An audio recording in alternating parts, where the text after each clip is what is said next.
बिहार में होने वाले विधानसभा चुनाव 2025 का सबसे अहम पहलू मुस्लिम वोटर्स की भूमिका को लेकर के है। इस बार चुनावी माहौल वक्फ बोर्ड संशोधन कानून की पृष्ठभूमि में तैयार हो रहा है। सवाल उठ रहा है कि क्या मुस्लिम मतदाता इस बार मतदान करते समय इस कानून को ध्यान में रखेंगे, और यदि हाँ तो उनका झुकाव किस ओर होगा? AIMIM, RJD का पारंपरिक MY यानी मुस्लिम यादव समीकरण, प्रशांत किशोर की जन स्वराज पार्टी, या फिर बीजेपी का सबके साथ सबके विकास वाला नारा? तो आज एक्सप्लेन बाय ABP लाइव में हम चर्चा इसी मुद्दे पर करेंगे। नमस्कार, मैं हूं आपके साथ आशीष सिंह आनंद।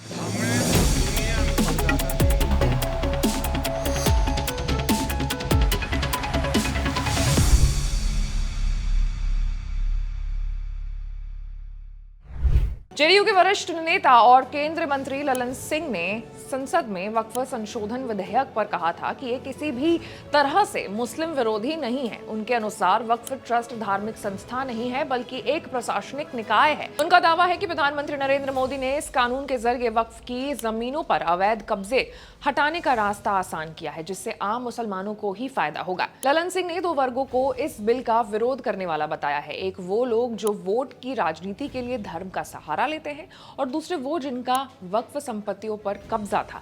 हालांकि मुख्यमंत्री नीतीश कुमार ने इस पूरे मुद्दे पर खामोशी अख्तियार कर ली है, जिससे मुस्लिम समाज में असंतोष पनप रहा है। कई मुस्लिम संगठन और नेता जेडीयू से दूरी बना रहे हैं।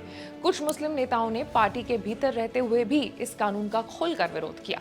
इस वजह से जेडीयू और मुस्लिम वोटर्स के बीच की खाई और ज्यादा चौड़ी हो गई है।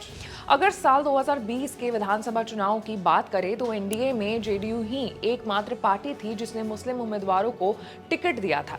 जेडीयू ने 11 मुस्लिम प्रत्याशी उतारे थे, लेकिन वो सभी चुनाव हार गए थे। भाजपा और सहयोगी वीआईपी ने किसी मुस्लिम को टिकट तक नहीं दिया था। इससे ये संदेश गया कि एनडीए के साथ रहकर मुसलमानों को राजनीतिक प्रतिनिधित्व नहीं मिल पा रहा है। उर्दू प्रेस और मुस्लिम समाज के बुद्धिजीवियों ने तब यही निष्कर्ष निकाला था कि जेडीयू जब तक भाजपा के साथ रहेगी तब तक मुसलमानों का भरोसा पूरी तरीके से मिल नहीं पाएगा उन्हें। इसके उलट 2020 में चुनाव के दौरान राजद ने यानी आरजेडी ने MY समीकरण को दोबारा मजबूत किया। लालू प्रसाद यादव का पारंपरिक वोट बैंक मुस्लिम और यादव मतदाता फिर से एक मंच पर दिखाई देने लगे। हालांकि सीमांचल इलाके में AIMIM का असर भी देखने को मिला और उसने 5 सीटों पर जीत भी हासिल की थी। लेकिन मुस्लिम समाज के बड़े हिस्से को ये चिंता सताती रही कि उस कार्यकाल में सत्ता पक्ष में एक भी मुस्लिम विधायक नहीं था और भाजपा सबसे बड़ी पार्टी बनकर उभरी थी। यही कारण है कि मुस्लिम मतदाताओं के लिए आरजेडी की ओर झुकाव स्वाभाविक रूप से बढ़ने लगा। वक्फ बोर्ड संशोधन कानून और घुसपैठियों के मुद्दे ने मुस्लिम समाज की नाराजगी को और बढ़ा दिया है।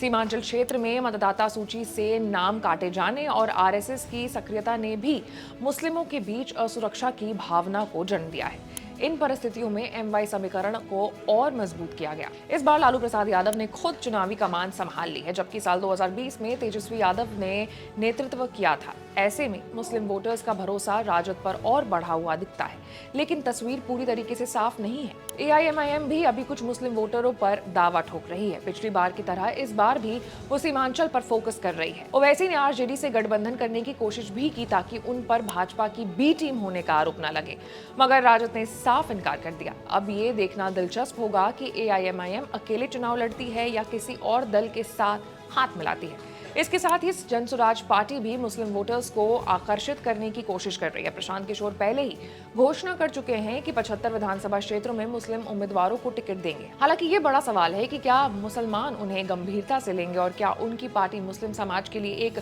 विश्वसनीय विकल्प बन पाएगी। दूसरी ओर भाजपा लगातार सबका साथ सबका विकास का नारा दोहरा रहा है।